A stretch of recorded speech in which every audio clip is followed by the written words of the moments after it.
It was going to be a dark comedy, but as I got into the story deeper and did more research, I found myself coming in contact with Dan Jones, who was the lead investigator of the report and obviously is played by Adam Driver in the movie. Morning, Dan. Morning, Senator. Have you seen the story today in the New York Times? Evidently, the CIA destroyed tapes of interrogations of Al-Qaeda detainees. I want to find out what was on the tapes, why they were destroyed.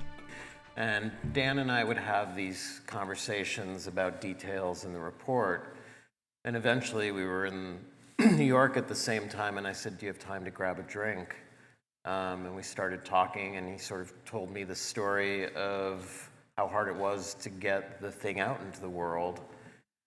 And at that point, I kind of made this pivot, and I called Jen, and I said, I think there's a better way to do this. And we abandoned the dark comedy and decided that we wanted to tell Dan's story.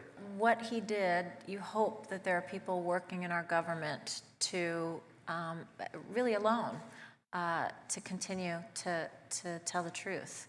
And at the point that Scott met him, he was working on this incredibly long profile that's in The Guardian. I think it may be the longest profile in the history of The Guardian. It's a three-part piece, and it told the story of the struggle that Dan had to have this story released. And from that point, we made that decision. Scott made that decision. He also met him and said, wow, he is young and charismatic and looks like a movie star, and he's the kind of person we could center a movie on.